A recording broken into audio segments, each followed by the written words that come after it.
सावित्री, क्या तुम पढ़ना जानती हो? क्यों? अरे जब मिश्रा टीचर ने तुम्हें तोहफे में किताब दी थी तब मैंने देखा था, तुम बहुत खुश हुई थी। उस दिन के बाद जब भी मैं तुम्हें देखता हूँ किताब के पन्ने पलट रही होती हो। अगर तुम पढ़ना जानती हो तो यह बात मुझे पहले क्यों नहीं बताई? अरे नहीं रे बाबा, आई शपथ, मुझे पढ़ना लिखना बिल्कुल नहीं आता है। सच में? लेकिन जब भी तुम उस किताब के पन्ने पलट रही होती हो तब तुम बिल्कुल टीचर मैडम की तरह नजर आती हो। यह सब देखकर मुझे बहुत अच्छा लगता है सावित्री। सच में? तुम्हें अच्छा लगता है ये सब? हाँ, बहुत अच्छा लगता है। क्या तुम्हें भी पढ़ना अच्छा लगता है? अच्छा तो लगता है, लेकिन सच में मुझे पढ़ना लिखना बिल्कुल नहीं आता। ठीक है, तुम पढ़ोगी। अरे नहीं रे बाबा, माँ कहती थी लड़कियों को पढ़ाई लिखाई नहीं करनी चाहिए, इससे भगवान नाराज हो जाते हैं। नहीं सावित्री, ऐसा कुछ नहीं होता। अगर मैं पढ़ सकता हूँ तो तुम भी पढ़ सकती हो। मेरे पढ़ने से भगवान नाराज नहीं होते तो तुम्हारे पढ़ने से भगवान कैसे नाराज होंगे? सच्ची? मैं पढ़ूंगी, लेकिन मुझे कौन पढ़ाएगा और मैं कहाँ पढ़ूंगी? तुम यही पढ़ोगी, इसी घर में पढ़ोगी और मैं तुम्हें पढ़ाऊंगा। सच्ची? मैं पढ़ूंगी, मैं बहुत पढ़ूंगी, इतना सारा पढ़ूंगी, इतना पढ़ूंगी। तो पढ़ाई शुरू करें।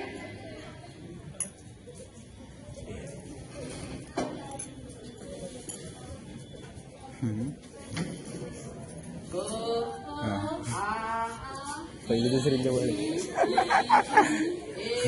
एक, दोन, तीन, चार, ए, बी, सी, डी, ई, एफ, जी, एच।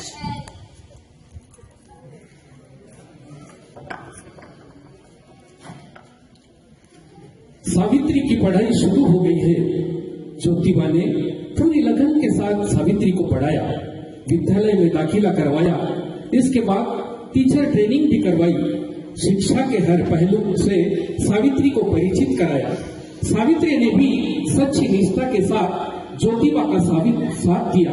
यह भारतीय इतिहास की पहली घटना थी जिसमें एक बहुजन मूल निवासी पुरुष ने, जिसे भारतीय वर्ण व्यवस्था में शूद्र कहा जाता था, उसने अपनी जीवन संगिनी को शिक्षित किया। यह घटना आने वाले समय में एक नए सामाजिक क्रांति को जन्म देने वाली थी।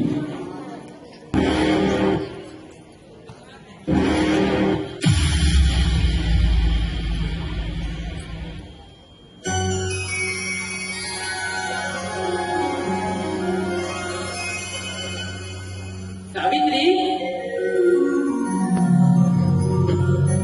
अरे आप?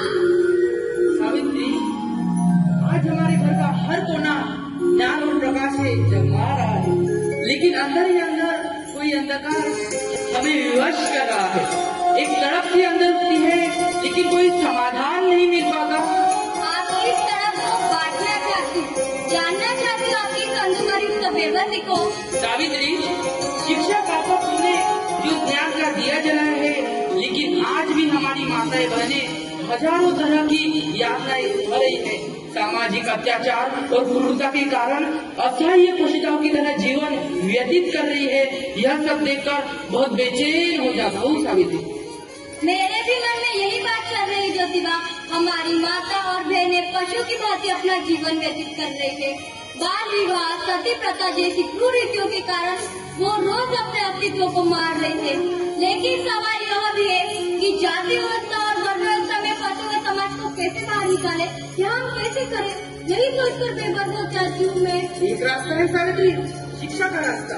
अगर हम अपनी माता बहनों को शिक्षित करें तो वे इन अत्याचारों से मुक्ति पा सकते हैं। अशिक्षा के कारण ही अपने ऊपर लादी गई यह सारी गली मान्यताओं को वह धो रही है। हम दोनों मिलकर अपनी माता बहनों के लिए विद्यालय खोलेंगे। लेकिन इसके लिए बहुत सारा पैसा और संसाधन चाहिए, लोग चाहिए। ये हम दोनों कैसे करेंगे? तुम चिंता मत करो सावित्री, तुम केवल उन महिलाओं को पढ़ाई के लिए तैयार करो, बाकी सब मैं देख लूंगा।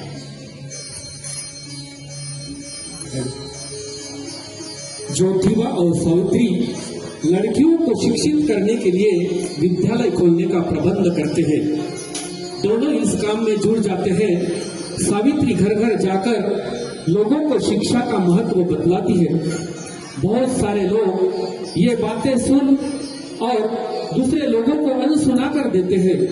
कुछ तो सावित्री को दूर से ही देखकर अपने घरों के दरवाजे बंद कर देते हैं, लेकिन सावित्री हार नहीं मानती। वह बार बार लोगों को शिक्षा का महत्व समझाती है। लड़कियों को पढ़ाओ और विद्यालय भेजो, यह कोशिश जारी रही। और एक दिन ऐसा आया जब कुछ लोग अपनी बेटियों को पढ़ाने के लिए विद्यालय भेजने को तैयार हो गए। अब सावित्री के संघर्ष का दायरा और आगे बढ़ा। सावित्री इन स्त्रियों को शिक्षित करने के लिए अपने घर के अंदर और बाहर दोनों दुनिया से लड़ रही थी। शिक्षा के प्रकाश से सदियों का रूढ़िवादी अंधकार दूर होने वाला था, लेकिन ब्राह्मणवादी और पुरुष सत्तावादी समाज इसमें बदलाव के लिए तैयार नहीं था। इन शक्तियों ने सावित्री बाई को तरह तरह से सताना शुरू कर दिया। ब्राह्मणवादी और पुरुष सत्तावादी लोग महिलाओं की शिक्षा के खिलाफ थे। वे सावित्री बाई के रास्ते में रोककर परेशान करने लगे। वे सावित्री बाई पर सड़कों पर कीचड़ और गंदगी फेंकने लगे और उनकी गंदी गालियां देने लगे। लेकिन इसके बावजूद महान सावित्री बाई का आत्मविश्वास कम नहीं हुआ। इन चुनौतियों से गुजरते हुए सावित्री बाई का आत्मविश्वास और संकल्प और मजबूत होता गया।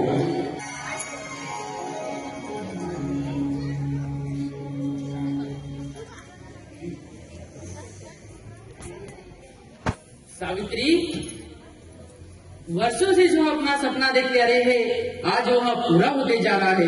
हजारों साल से वंचित महिलाओं के लिए शिक्षा का द्वार खोलकर तुमने ज्ञान की मशाल जला दी है। अब देखना सावित्री, इसी से एक नया भारत बनेगा। यह हम दोनों के लिए बहुत सौभाग्य की बात है ज्योतिबा।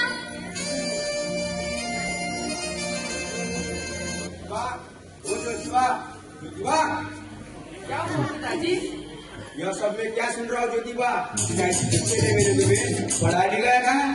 लेकिन हुआ क्या है? क्या बात क्या है?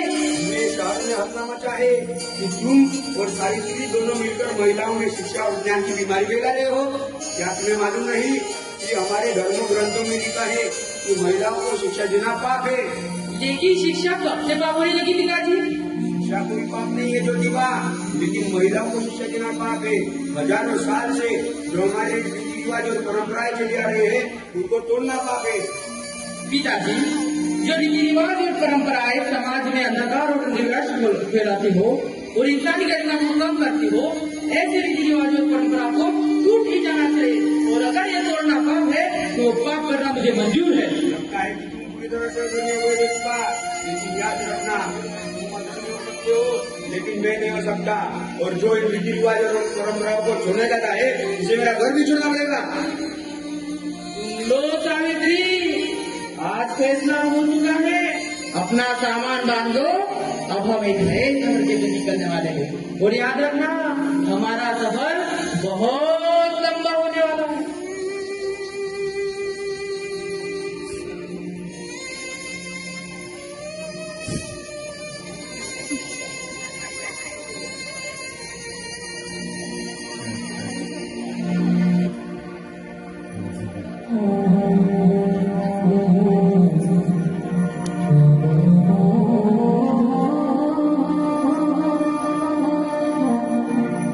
हमने पिताजी का घर छोड़ दिया है, लेकिन अब हम रहेंगे कहाँ? और हमारा विद्यालय कहाँ शुरू करेंगे? पता नहीं सावित्री, लेकिन मैं इतना जानता हूँ कि जब कोई नदी पहाड़ से उतरती है तो उसके सामने हजारों रुकावटें आती है, लेकिन वो रुकती नहीं, अपना रास्ता बनाते चलती है।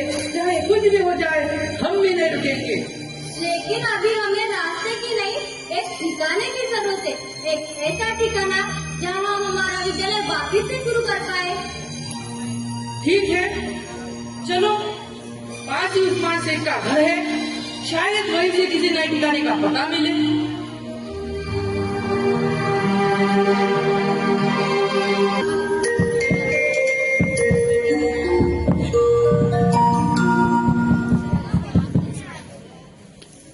अरे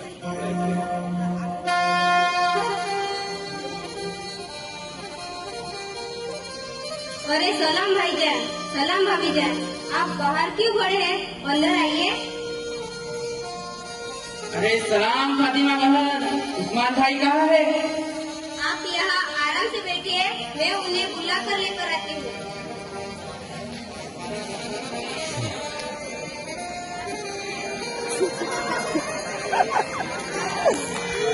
अरे फातिमा, कुछ चाय पानी तो ले आओ, कहीं इन्हें खाने को नहीं मिला होगा।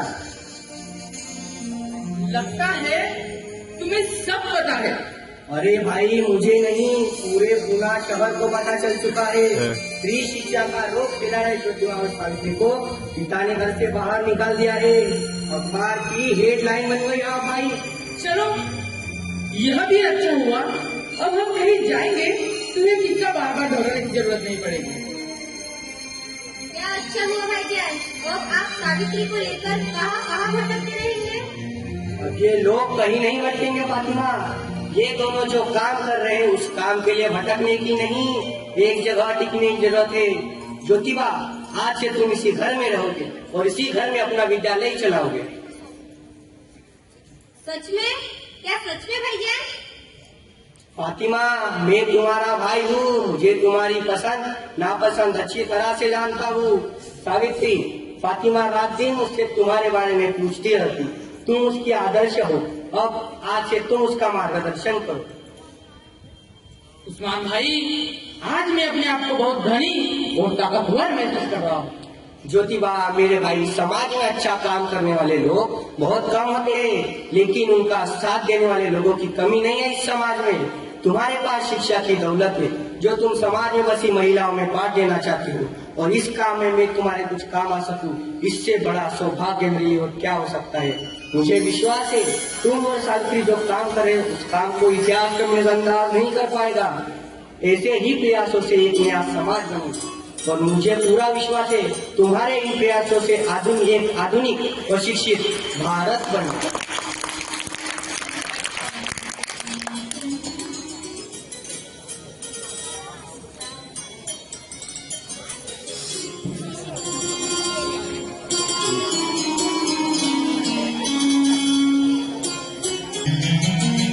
बच्चों, आज की पढ़ाई यही पूरी होती है।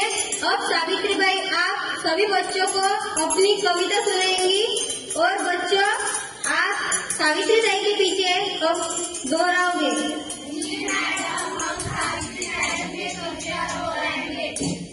जाओ जाकर पढ़ो लिखो, जाओ जाकर पढ़ो लिखो, बनो आत्मनिर्भर, बनो आत्मनिर्भर, बनो मेहनती काम करो, बनो मेहनती काम करो, ज्ञान और धन इकट्ठा करो, ज्ञान और धन इकट्ठा करो, ज्ञान के बिना सब खो जाता है, ज्ञान के बिना सब खो जाता है, ज्ञान के बिना हम पशु बन जाते हैं, ज्ञान के बिना हम पशु बन जाते हैं। इसलिए खाली मत बैठो, इसलिए खाली मत बैठो, दुखी और दमित लोगों के दुख मिटाओ, दुखी और दमित लोगों के दुख मिटाओ। तुम्हारे पास सीखने का यह सुनहरा मौका है,